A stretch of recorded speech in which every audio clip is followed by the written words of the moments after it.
dipahami dengan konsep cinta. Tidak cukup dengan ilmu dan tidak cukup dengan syariat. Kenapa cinta? Bentuknya segitiga dia. Allah, Rasulullah, kita. Selawat itu adalah pernyataan komitmen dan cinta kita kepada Rasulullah SAW. Kalau sholat itu kepada Allah, kan gitu. Nah, Allah itu karena cinta. Kalau kita ini sama Allah itu hubungannya cuma syariat, nanti dihitung dosamu piro, apikmu piro, gitu ya. Nek kowe nganggo sholawat, hitungannya bukan hitungan transaksional piro karo piro, tetapi hitungan cinta. Nek cinta seperti itu loh, keluarga itu suami istri itu kan harus orang ngitung, gitu ya, udah ngitung. Nah, kalau kita sholawatan, berarti kita menunjukkan kepada Allah bahwa kita itu cinta dan komit kepada Rasulullah SAW. Nah, Rasulullah itu kan kekasih utamanya Allah dalam kehidupan yang dia ciptakan ini. Nah, kalau Allah melihat bahwa kita cinta kepada kekasihnya, maka Allah menjadi murah hati kepada kita. Dosa yang mungkin tidak diampuni, iso diampuni gara-gara kita cinta kepada Rasulullah. Rasulullah sendiri memberi contoh. Ada orang yang ditanya tadi, kayak orang Madura ditanya yang nginjak tadi, Pak. Ketemu orang laki-laki, Rasulullah tanya, kamu muslim? Bukan. Kamu punya kakak apa adik apa bapak apa yang muslim? Tidak. Kamu pernah dengar kata Islam? Pernah. Enggak pernah. Kamu pernah dengar namanya Muhammad? Ya, sekali-sekali dengar, gitu kan. Terus Rasulullah mengatakan, kamu benci apa tidak sama dia? Yang enggak sih cuma dengar-dengar aja kok. Yang enggak benci, yang enggak cinta. Terus Rasulullah mengatakan, itu sudah cukup lah untuk membuat engkau akan masuk surga, kata. Karena Allah sangat mencintai setiap orang yang mengenal Muhammad meskipun belum mencintainya. Kira-kira gitu. Dadi kowe iki pokoknya selawatan kuwi nyambut gawemu kudune alot iso lunyu gitu ya. Kowe milih dita lunyu apa alot?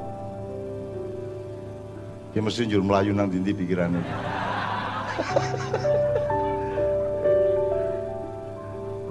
Kalimat saya itu sering dipelesetin gitu loh, Pak. Misalnya kemarin di Mojopat Sahabat, hidup itu harus seimbang, Pak dan Rem, ke dalam segini, keluar segini. Jangan terlalu keluar, jangan terlalu ke dalam. Ya, harus ada keseimbangan antara perjalanan ke dalam, yaitu rohani ya, ke dalam dirimu, dan perjalanan sosial keluar dirimu. Jangan tidak seimbang. Dan puncak kenikmatan adalah kalau kamu keluar di dalam. Ya apa arek? Seneng betul dengan filosofi itu. Meskipun mereka remehkan dengan memplesetkan ke situ.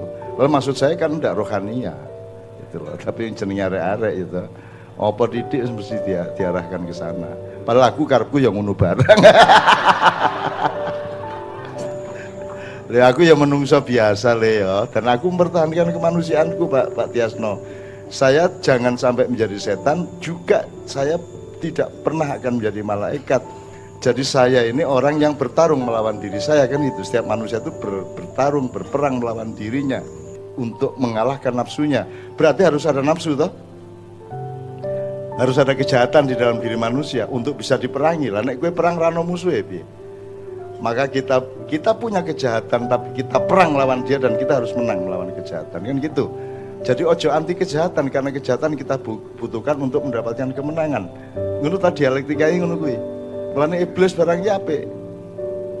Nek ora ana iblis, imanmu lemah karena enggak ada godaan, enggak ada ujian, enggak ada tantangan. Itu untuk jadi Kopassus nyabrang ndi, Pak?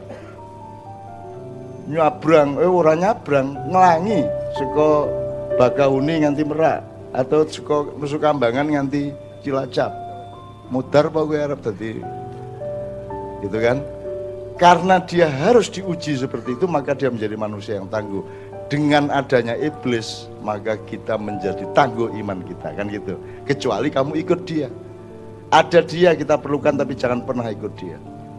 Kalau tidak ada penjajahan Belanda, kolonialisme Belanda, kita tidak akan pernah menjadi Indonesia yang merdeka, betul enggak? Tetapi jangan pernah ikut Belanda, betul enggak? Jangan pernah ikut iblis, tapi dia kita perlukan. Ngono kuwi urip ngono kuwi pancen.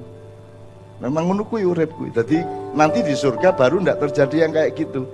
Di surga nanti sistem nilainya beda, dialektikanya berbeda.